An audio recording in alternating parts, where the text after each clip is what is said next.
When Rome struck in one night, the world learned a brutal lesson, one that echoes in Ukraine, Gaza, and every city under siege today.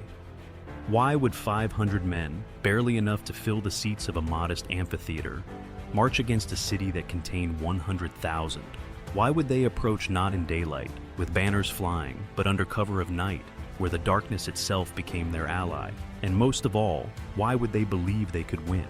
This is not a story of raw numbers. If numbers alone decided history, Rome would have been crushed long before it carved its empire from the Mediterranean world. This is a story of discipline against chaos, of calculation against complacency, of 500 men trained to function as one mind facing a mass of humanity bound together only by walls and fragile hope. The city was vast, swollen with wealth, people, and confidence. 100,000 lived within its walls: merchants, priests, artisans, mercenaries, and rulers.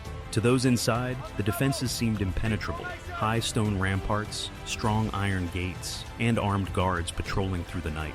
A fortress in every sense, the kind of place where a besieging army would need months, perhaps years, to make an impact.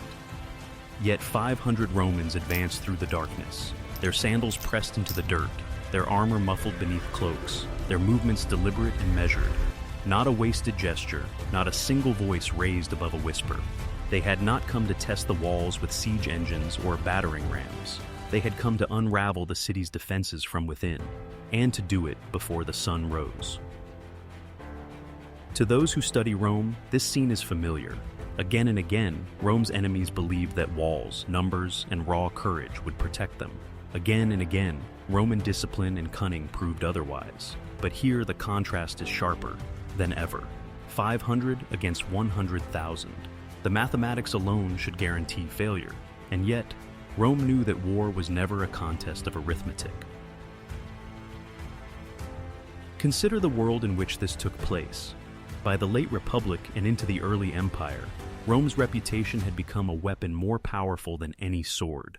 News of her victories spread faster than her legions could march. Entire nations had seen small Roman forces crush larger armies through organization, surprise, and sheer psychological dominance. The enemies of Rome did not just fear her steel, they feared her inevitability. To face a Roman force, no matter how small, was to confront the possibility that fate itself was against you. That is what those 500 men carried with them into the darkness. Not merely shields and swords, but the crushing weight of Rome's history of victory. It is important to understand this context. To the city's inhabitants, 500 men should have been laughable. To anyone else, they might have been dismissed as reckless, even suicidal. But to those who had watched Rome's rise, 500 disciplined soldiers were never just 500. They were the tip of an empire's spear, and the question was never whether they could take the city, it was how. Why does 100,000 crumble before a fraction of its size? The answer lies not in weapons, but in psychology. Most of the inhabitants of that city were not soldiers. They were civilians, farmers, craftsmen, traders. Even those who bore arms did so without the relentless training that shaped Roman soldiers better than anyone. The commanders who ordered this assault knew that if they could ignite panic within the walls, if they could make 10,000 believe that 50,000 Romans were upon them, the city would fall without the need for a prolonged fight. This was war as theater. Torches placed at intervals to suggest larger numbers, shouts, and trumpet blasts used at critical moments to exaggerate presence. Rumors seeded to make defenders suspect betrayal from within. Every move calculated not to defeat the enemy in open battle, but to break their will before dawn. But why risk such a mission at all? Why send only 500? The answer lies in Roman politics as much as Roman strategy. Generals of the Republic and early Empire were constantly competing for glory. A victory won by 500 would be worth far more in prestige than one won by 50,000. To achieve the impossible meant a triumph in the streets of Rome, a secure place in the Senate, and perhaps even the foundations of imperial power. It was also practical. Large armies took months to move, supplied at enormous cost. To strike with a small force meant speed, secrecy, and a chance to surprise an enemy before they could prepare. In the dangerous world of Roman expansion, hesitation could cost not just a battle, but entire provinces. Thus the 500 were not merely soldiers. They were instruments of political ambition, pieces in a game of reputation and power. So imagine the scene: the city, proud and arrogant, lulled into a sense of security by its sheer size. The Roman force, small but unshakable, advancing like a shadow toward the gates. Inside, perhaps a few sympathizers ready to betray their countrymen. Perhaps a rival faction in the city council, who saw Rome as a tool to topple their enemies. This is where Roman genius lay, not only in military might, but in exploiting human weakness. Gates did not always fall to rams. Sometimes they fell to bribes, sometimes to promises, sometimes to whispered threats in the dark. The 500 knew that if they could open one gate, sow confusion, and create the illusion of a full legion storming inside, the defenders would collapse in fear. And once fear took hold, numbers no longer mattered. What is a city of 100,000 when betrayal stalks its corridors? Rome always understood that empires are not taken with swords alone. They are taken with politics, with deception, with the careful manipulation of rivals. And often, the seeds of destruction were already inside the city walls. Would you risk your life sneaking into an enemy stronghold with only 499 others against 100,000? That was the gamble. For every Roman in that small force, the mission was more than survival. It was honor. It was the chance to return to Rome not as one of many faceless legionaries, but as a veteran of a miracle. Success meant riches, citizenship benefits, perhaps even political connections. Failure meant death without burial, names forgotten, their bodies abandoned in foreign soil. This is the Roman world of the late Republic, when ambition often outweighed caution, or the early empire, when daring feats still defined Roman expansion. The precise city and year matter less than the pattern. Again and again, Roman commanders turned to small, decisive actions to topple great powers. In Spain during the Sertorian Wars, in Greece during the struggles with Macedon, in the east against vast cities of Asia Minor, the script repeated itself. Walls fell not to overwhelming the central dilemma of this story. What would you do? If you commanded 500 men facing 100,000 within walls, would you march forward into the night? Would you trust in discipline, deception, and fear to compensate for numbers? Or would you hesitate, choosing the safety of conventional siege warfare? Rome chose to march. Rome chose to gamble. Rome chose to believe that 500 trained men could accomplish what logic declared impossible. And history, as always, would remember the outcome. This was not merely war. This was theater. This was politics. This was terror. And before dawn broke, the world would learn again why Rome was feared. What made 500 Romans equal to 5,000 enemies?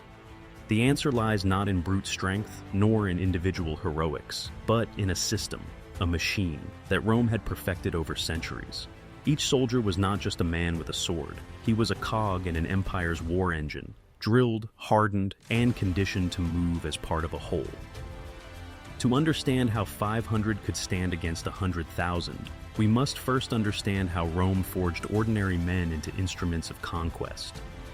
Rome's legions were vast, usually numbering around 4,800 men, but they were always broken into smaller, tightly structured groups. The smallest of these was the Contubernium, a unit of just 8 men who shared a tent, meals, and burdens. They trained, marched, and fought together. They were brothers forged by routine and hardship. 10 Contubernia formed a century, commanded by a centurion, the iron backbone of Rome's military.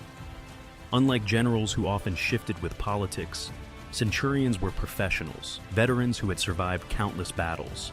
Their authority was absolute. A century of 80 men followed their centurion with unquestioning loyalty, even into death. When we speak of 500 Red Romans, we are not talking about a mob of armed men. We are speaking of a force carefully structured into centuries, led by centurions who embodied discipline itself. This meant that even at 1/10 the size of a legion, the small detachment carried the same principles of organization, coordination, and deadly efficiency. By contrast, the defenders of the great city were a rabble. Many had weapons, but few had training. They lacked the hierarchy, the cohesion, and above all, the discipline that Rome demanded. In a clash, the defenders would scatter into individuals. The Romans would close ranks into a wall of shields and strike as one. Roman training was brutal, relentless, and uncompromising. New recruits drilled from dawn until exhaustion. They learned to march 20 miles in full kit without pause, to dig ditches, build fortifications, and construct camps with mathematical precision. Every action had a rhythm, a ritual. Soldiers were not taught to think as individuals in battle. They were conditioned to react as a unit. Weapons practice was central. Recruits trained with wooden swords and shields that were deliberately heavier than the real thing. This meant that when battle came, their real arms felt almost weightless, their strikes faster and deadlier. They were taught to thrust, not slash, with the gladius, a short sword designed for stabbing into the vulnerable gaps of armor and flesh. A Roman thrust was efficient, lethal, and unemotional. Compare this to militias inside the city. Their drills were irregular, their weapons mismatched, their training often ceremonial. They might fight bravely, but bravery without discipline collapses at the first sign of coordinated pressure. Rome understood this better than anyone. Courage was nothing without. He was a platform for technology. His scutum, a large rectangular shield, was not merely for defense. When joined together in formation, the scuda created a living wall, an impenetrable barrier against missiles and charges. His pilum, a heavy throwing spear, was ingeniously designed.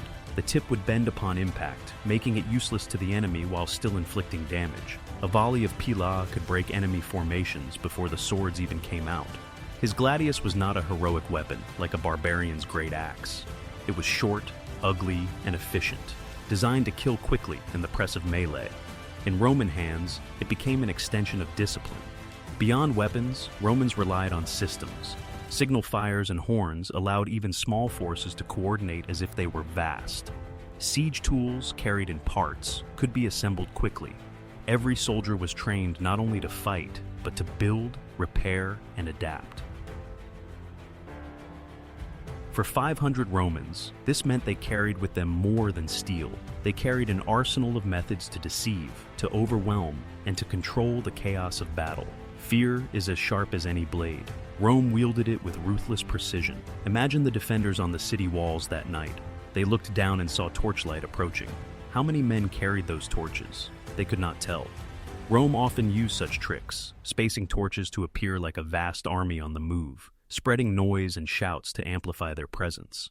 The defenders knew Rome's reputation. They had heard stories of towns razed, of entire populations enslaved, of enemies annihilated after daring to resist. Many of them were mercenaries with no true loyalty to the city. Others were civilians pressed into service. Against most enemies, they might have stood confidently. Against Rome, fear gnawed at their courage before the first sword was drawn. 500 Romans, then, were not perceived as 500. In the imagination of the defenders, they could be 5,000, 10,000. The shadow of Rome was larger than any torchlit wall. Why attempt this operation at night? Because Rome excelled in turning darkness into an ally. Roman soldiers were trained to march silently, to move in formation without breaking ranks, even when visibility was low. Their discipline allowed them to function where others would stumble. A militia inside the city might panic in darkness, but Roman order thrived in it. Logistics also played a role. 500 could move swiftly, carry what they needed, and strike before the enemy even realized what was happening. Larger armies would have required supplies, baggage trains, and time. Small detachments allowed Rome to be unpredictable. This blend of speed, secrecy, and discipline made the difference. The defenders had numbers but lacked cohesion. The Romans had cohesion, and in war, cohesion multiplies force. Why 500 could fight like 5,000? Here lies the tactical heart of the matter. Why could 500 men seem like an entire army? The first reason was cohesion. Romans fought as one. Their shield wall advanced like a single organism. Their lines rotated fresh men to the front, ensuring endurance. Their movements were predictable to each other, unpredictable to their enemies. The second reason was drilling. Every strike, every formation, every maneuver was practiced endlessly until it became reflex. In battle, there was no hesitation, no confusion. Orders were obeyed instantly. Enemy disunity. Inside the city, defenders were not a single army. They were individuals, factions, families, mercenaries, slaves. Some hated their rulers. Some may have been tempted by bribes. When panic began, it spread instantly through these divisions. A Roman strike at one point could cause collapse across the whole. Thus, 500 men became 5,000 in effect. The illusion was born not from lies, but from the reality of discipline against disorder. History is often told in numbers and movements, but for the men themselves, it was deeply personal. Imagine a young centurion in that detachment, writing home before the mission. His words might read, "Mother, if this letter reaches you, know that I march tonight not with fear, but with certainty. We are 500, but we are Rome. The enemy are many, but they are a mob. When the gates fall, they will see our shields, and they will believe an entire legion is upon them. If I fall, tell my brothers that I did not falter, for no Roman fears the darkness when Rome herself commands it." This voice reminds us that behind the system, behind the discipline, were men who staked their lives on it. Their courage was not blind. It was shaped by the knowledge that they carried the might of Rome in their very formation. So as those 500 advanced through the night, the defenders of the great city had no idea that they faced not just men, but a machine designed for conquest, sharpened through centuries of war, and perfected to break enemies far larger than itself. The defenders trusted in their numbers, their walls, their sense of safety. The Romans trusted in their system, and as history would prove, systems endure where numbers falter. The question now is, when the clash came, when steel struck steel and fear clashed with discipline, what happened inside that city of 100? Ausand? The ancient writers never agreed on the exact number. Some said 500, others claimed fewer, but the story remained the same. A small detachment of Romans, sent deep into hostile territory, captured an entire city that by any measure should have resisted for weeks. The name of the city is blurred by time. Some place it in Iberia during the campaigns of Scipio. Others echo it in the voice of Caesar's commentaries, recalling the lightning raids against Gallic strongholds. But whether it was Spain, Gaul, or the windswept edge of North Africa, the pattern was always Roman, cold, precise, and terrifying. The city lay on a ridge, its walls a jagged crown of stone.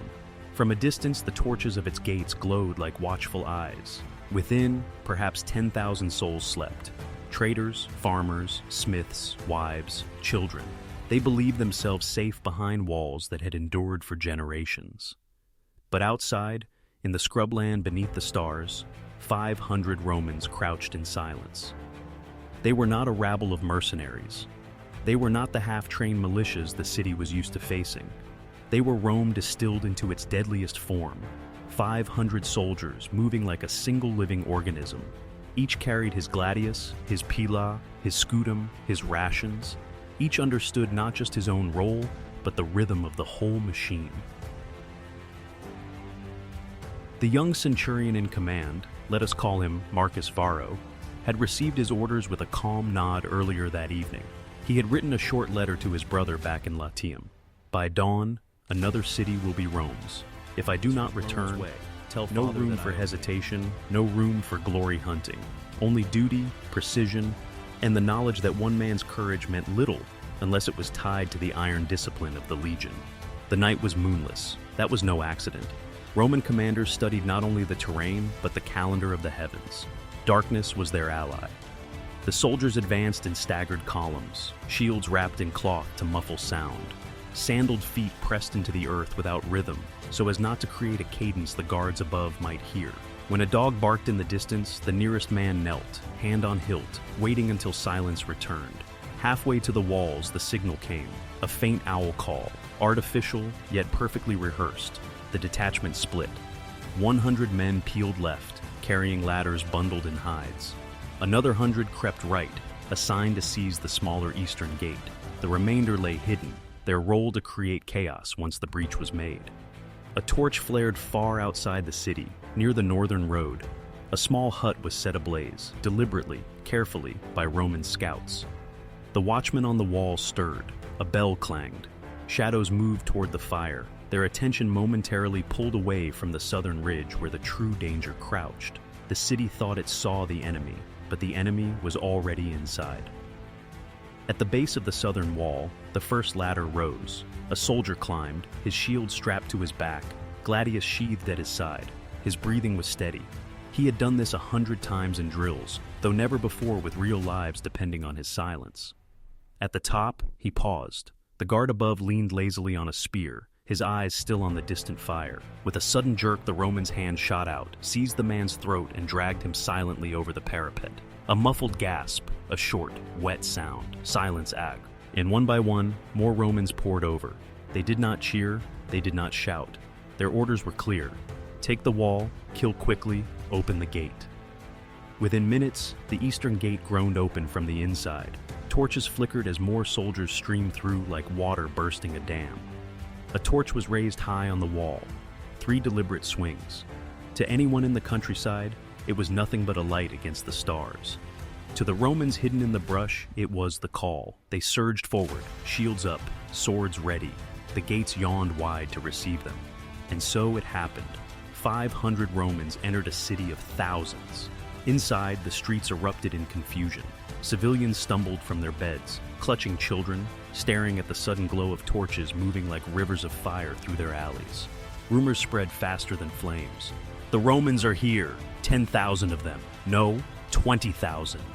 In truth, it was only 500, but each Roman had been trained to project the power of 10. They struck quickly, setting small blazes, clashing shields, shouting orders in Latin that echoed off the stone. To the terrified inhabitants, the effect was overwhelming. The city's defenders, farmers, tradesmen, hastily armed militia rushed to muster, but already their cohesion was broken. Half believed they faced a massive army. The other half were trapped in panic, trying to guard their homes and families. And above it all, the Roman centurion Marcus Varro whispered to his men, "Steady, advance." One local warlord, let us call him Draconius, was shaken from sleep. He stumbled into armor, demanding reports. But his messengers contradicted one another. Some swore that thousands of Romans had poured through the gates. Others claimed the walls had fallen entirely. By the time Draconius reached the central square, it was already too late. The Romans had lit their signal fires at multiple points. From every direction, torches advanced. The illusion was complete. The enemy commander saw not 500, but legions. His courage faltered, and when courage falters in a commander, it dies in his men as well. It was not a battle, it was a collapse. The defenders scattered before lines had even formed. The sound of clashing shields, the sight of Roman discipline, the whisper of inevitable defeat. It broke them. Many dropped their weapons. Others fled into the night. Civilians screamed, rushing toward the temples, toward the wells, toward any place that felt sacred enough to be spared. And so, before dawn, a city that should have withstood weeks of siege lay silent in Roman hands. At the eastern gate, Marcus Varro paused. He unrolled the letter he had written hours before. Smiling faintly, he added a line before sealing it. "Tell father that the city fell before sunrise."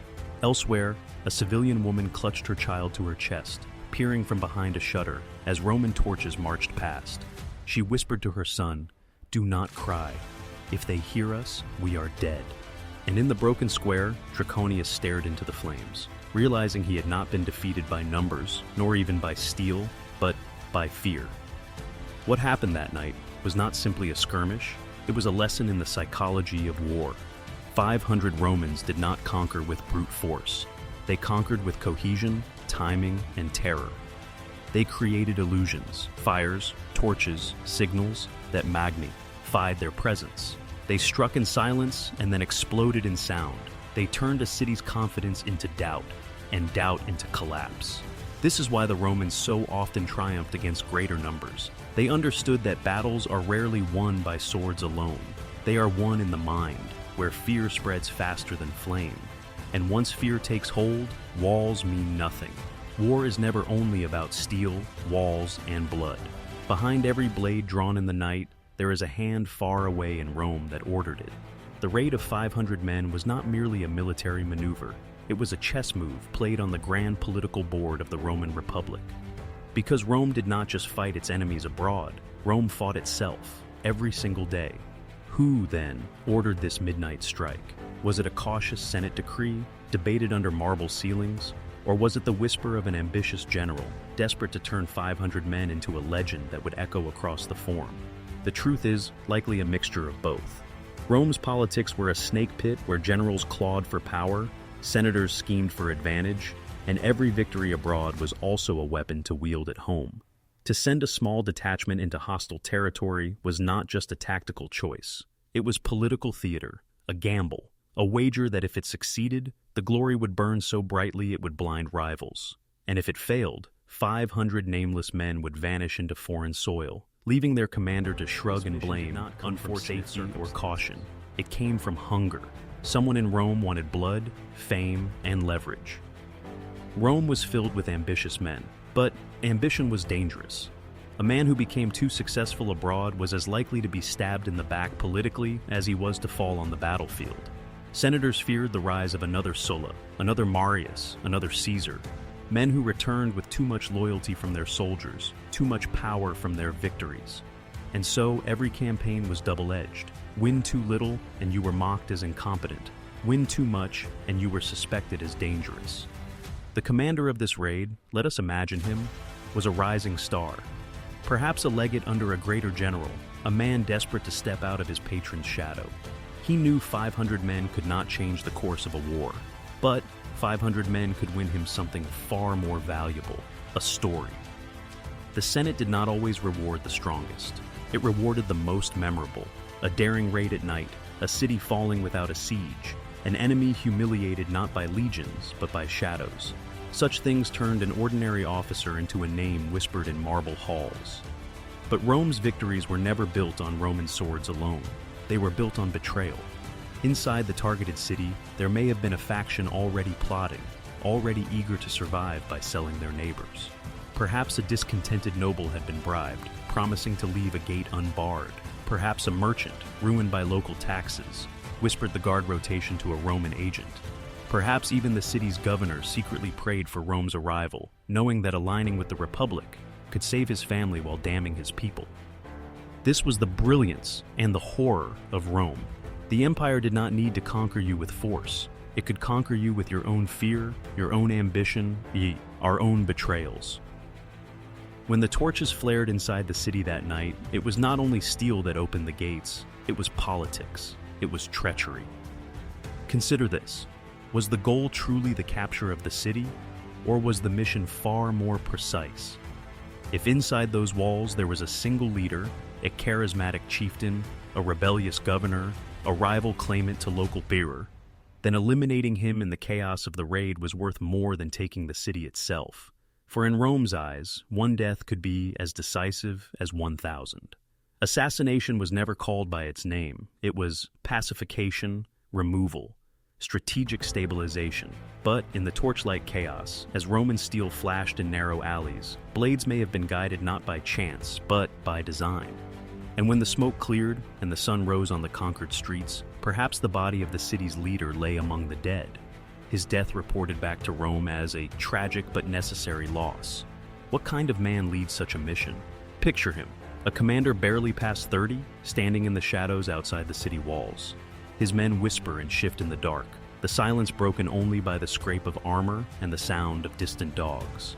He is ambitious, reckless, brilliant. He knows that if this gamble succeeds, his name will echo in Rome. He will stand before the Senate, hailed as the man who took a city with failure. 500 Roman soldiers dead in a foreign street is not a defeat. It is a scandal, a stain, a gift to his rivals back in Rome. And so he gambles everything, his career, his honor, his men, on the silent crawl up the walls, the timed diversion, the torch signal that must come at the exact moment. Ambition makes him fearless. Ambition makes him dangerous. Yet even as the city falls, even as the Romans spread fear in the streets, even as the commander stands victorious in the dawn, his enemies are already sharpening knives. In the Senate, there are men waiting to call him reckless, to accuse him of overstepping his authority, to whisper that no one so daring, so bold, so adored by his men should be trusted. Some will call him a hero, others will call him a threat to the Republic. And in Rome, the difference between the two is a single vote, a single speech, a single dagger in the dark. And what of the locals?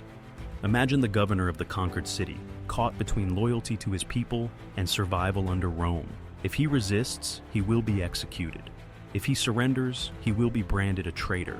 If he aids the Romans, perhaps he will live, but only as a client, a pawn in the larger game. This was the cruel brilliance of Roman politics. It did not simply conquer cities. It forced men into impossible choices: survival or honor, loyalty or betrayal.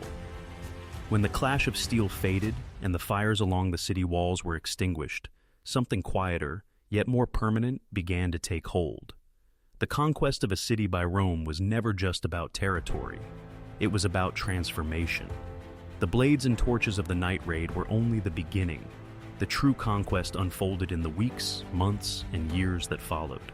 Imagine the city before Roman boots ever touched its streets, a provincial town in Hispania or a fortified oppidum in Gaul, narrow streets lined with clay-roofed houses, a bustling market where traders shouted prices for grain, amphorae of wine, salt, and wool. Religion was local and intimate. Shrines to river gods, tribal deities carved into wooden idols, sacrifices offered in courtyards. Politics was tribal and personal, built on councils of elders and the word of chieftains. Life had a rhythm, an order the inhabitants believed permanent. That permanence shattered overnight. The morning after the raid, the city awoke to Roman order. Curfews were announced, torches still smoldered at the gates, but now centurions patrolled with cold efficiency. Citizens were herded into the forum or its local equivalent. They were counted, recorded, marked. Tribute was demanded: grain, silver, livestock.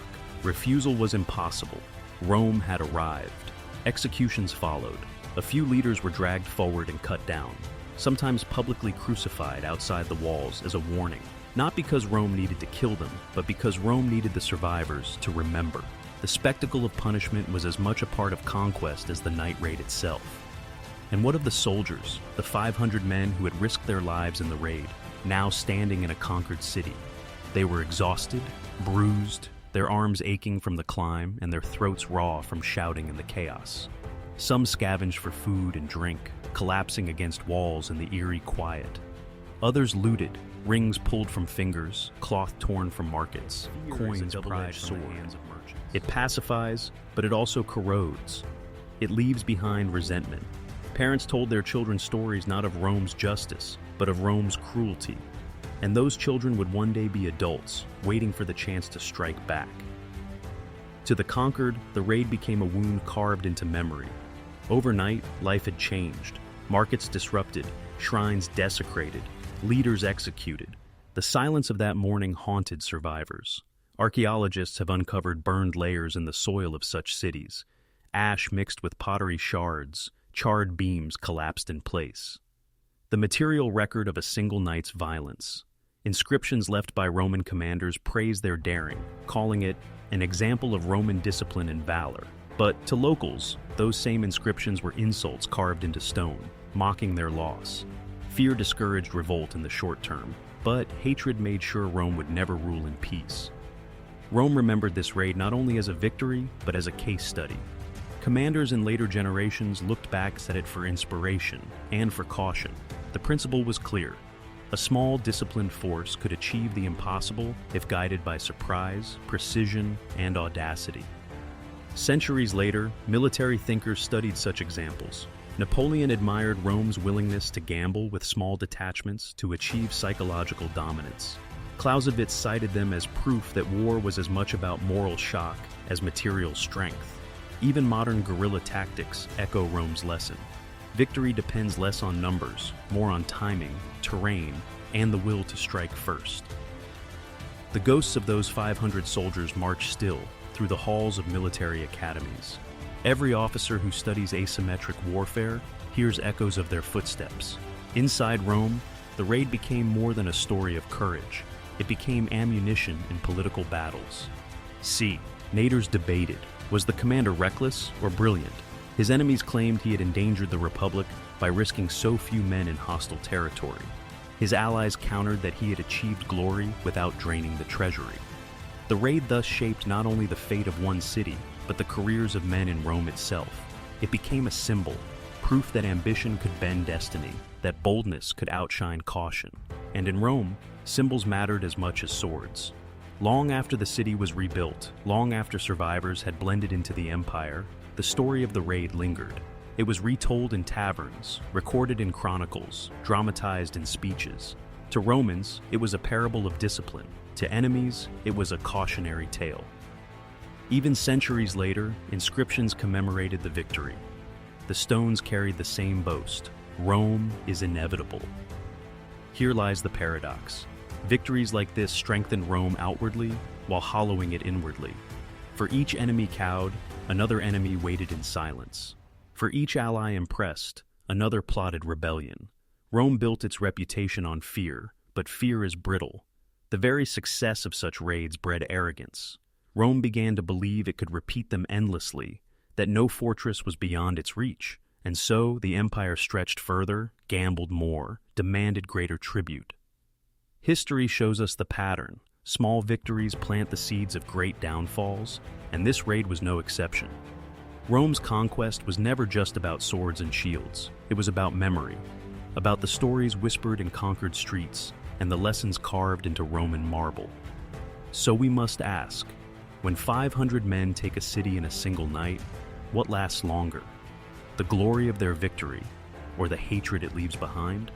Because empires are not built on battles, they are built on peasants meeting in the fields, dancing in old rituals long forbidden. His reply was dismissive. Superstition, they are no threat. Yet superstition has often been the mask of revolution. Every empire dies of indigestion. Rome was no exception. Rome's hunger was limitless. Cities swallowed whole, provinces consumed like meat at a feast. But what happens when the feast is too great? When the empire cannot digest the lands it devours? Audience challenge. If you commanded Rome, would you continue these daring raids, pushing deeper into hostile lands for glory? Or would you halt, consolidate, and risk the Senate calling you weak? Which path would you choose? The irony is that no single battle marked this turning point. It was not a catastrophic defeat. Not yet. It was the subtle shift in Rome's mentality. Victory without humility, conquest without consolidation. The raid that had begun as a triumph of brilliance slowly revealed itself as the seed of decline, not because it weakened Rome, but because it made Rome reckless. The enemies Rome feared most were not at the gates, they were in the mirror. History teaches us this. Empires are not broken by the battles they lose, but by the lessons they refuse to learn from the battles they win. Rome would march forward, confident, invincible. But beneath the banners and the marble, cracks were spreading. The young officer's warning echoed in the silence. One day we will face a city that does not break. That day would come, and when it did, Rome would learn that every turning point is invisible until it is too late.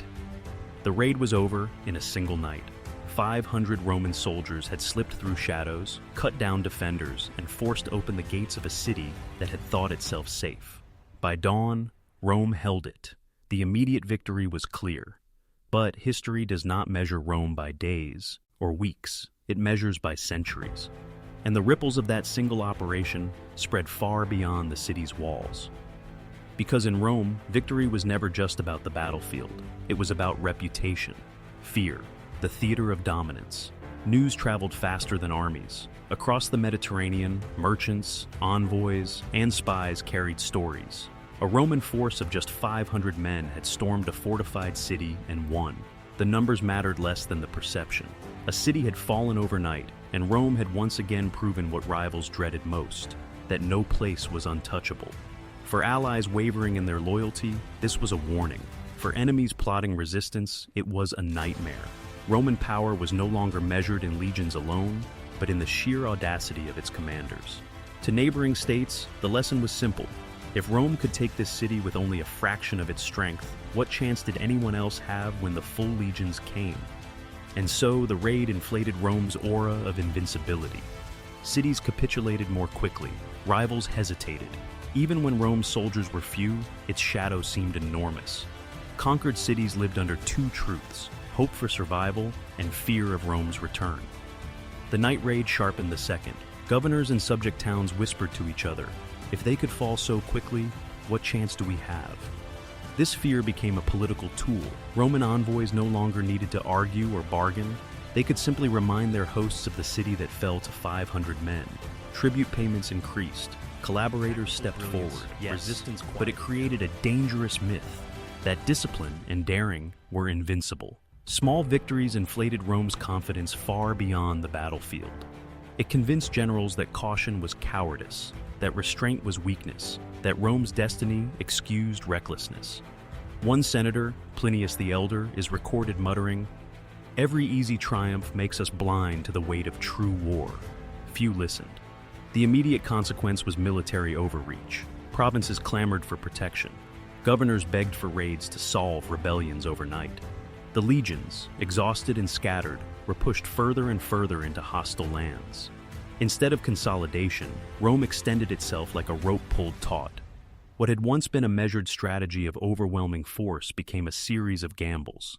Small detachments sent far ahead, each one expected to return with glory. Some did not return, and when they vanished, their absence was not just tactical, it was psychological. Allies began to whisper, "Rome bleeds." Inside the conquered city, resentment fermented in silence.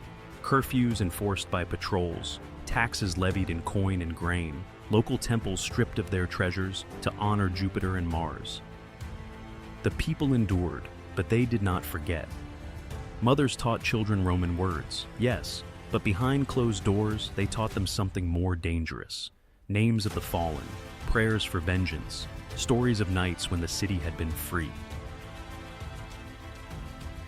A Roman officer once noted in his diary, "The streets are quiet, but it is not peace. It is a silence waiting to break." Rome mistook compliance for loyalty. It was not loyalty, it was fear. And fear, in time, always curdles into rebellion. Perhaps the most dangerous consequence of Rome's arrogance was betrayal. Allies began to see Rome less as protector, more as tyrant. Some city leaders who had conspired with Rome during the raid realized too late that they had only traded one master for another. Their reward was exile, humiliation, or execution. Resentment turned into secret correspondence. Messengers crossed mountains at night, carrying promises to rival kings. "Wait, and you shall have your chance. Rome cannot watch us all forever."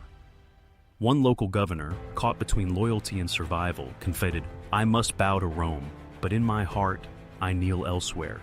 The eagle's wings cannot cover us all." Not all Romans were blind. A young officer, unnamed in official accounts, reportedly stood before his commander and said, "We win with 500 men today, but one day we will meet a city that does not break, a wall that does not open, and then the gods will demand payment for our arrogance." He was ignored, his words brushed off as youthful fear. Rome did not listen to voices of restraint. Restraint did not win applause in the Senate. Restraint did not carve names into marble. The night raid created a template that generals attempted to replicate everywhere. What was once bold became routine. The result? Predictability. Enemies began to anticipate Roman tricks. Cities fortified their gates not against armies, but against midnight shadows. Guards doubled, patrols tripled, alliances hardened. Rome's very success had reshaped its enemies. Each raid taught them more about Roman daring. Each victory made the next battle harder. It is a cruel paradox of empire.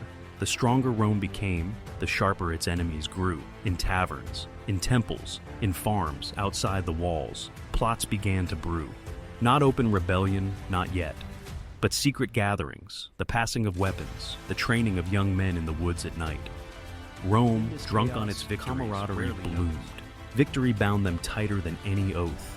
Around campfires in the days that followed, they would retell the story of the night, each man's memory sharpening the legend. For them, the raid became part of their identity, proof they had survived where others would have faltered. For civilians, the adjustment was brutal. Taxes were levied at Roman rates, often doubling what locals had known before. Latin was enforced in administration, contracts, and trade. A mother who once whispered tribal prayers to her children now taught them Latin words, aqua, panis, miles, not out of admiration, but out of fear. Survival required speaking the conqueror's tongue. Markets changed. Roman coinage replaced local currencies. A farmer who had once sold grain to his neighbor now found his harvest requisitioned for legionary supplies. Temples were rededicated, local gods either assimilated into Roman pantheons or quietly outlawed. Rome had little patience for resistance disguised as religion. But with oppression came opportunity. Some elites bent the knee, securing positions as local magistrates under Roman oversight. For them, assimilation was survival and profit. Citizenship was dangled like a prize. Latin inscriptions began appearing on city walls, contracts, and gravestones. Within a generation, children of the conquered were speaking the language of their conquerors more fluently than their parents. This was the genius of Rome. Conquest did not end with bloodshed. It began there. The empire remade its enemies not only through fear, but through integration. Rome had no interest in holding cities at sword point forever. It wanted them Romanized. Picture a Roman legionary sitting in the stillness after the takeover. He has fought, looted, eaten, and now rests. The silence unsettles him more than battle. He listens to the strange hush of a city who sees their heart has been ripped out. In his own words, "It is not the fighting that haunts me, it is this. Streets that should be alive now only echo with our footsteps." Or imagine a mother inside her modest home, kneeling beside her children. By candlelight, she repeats the new words they must learn if they are to survive under Roman authority. The children stumble over the Latin syllables, and she corrects them gently, though her heart is breaking. Her world has ended, and she knows it, but theirs must adapt. Centuries later, archaeologists uncover the evidence of this transformation. Coins stamped with imperial busts lying beside shattered local pottery. Inscriptions bearing Latin names carved where tribal markings once stood. Burial sites that blend local customs with Roman rites. These are the fingerprints of conquest, not swords, but symbols of assimilation. And the silence described by that legionary? Archaeologists find it too, in layers of ash and broken walls, cities frozen in their moment of surrender. Victory is seductive. It lulls the conqueror into believing that fortune is a permanent ally, that the gods themselves march beside the legion. But Rome's most dangerous enemy was never Carthage, never Gaul, never Parthia. It was the creeping arrogance born from its own success. The night raid had been swift, clean, and spectacular. 500 men dismantled a city. Rome celebrated it as proof of destiny, but hidden in the applause was a silent poison. The belief that no wall was too high, no enemy too stubborn, no good risk too great. This, more than any barbarian, would haunt the legions. The Senate erupted with triumph when the news arrived. The raid became a model, a story whispered among younger officers. If a handful of legionaries could cripple an enemy in a single night, then why should Rome ever hesitate?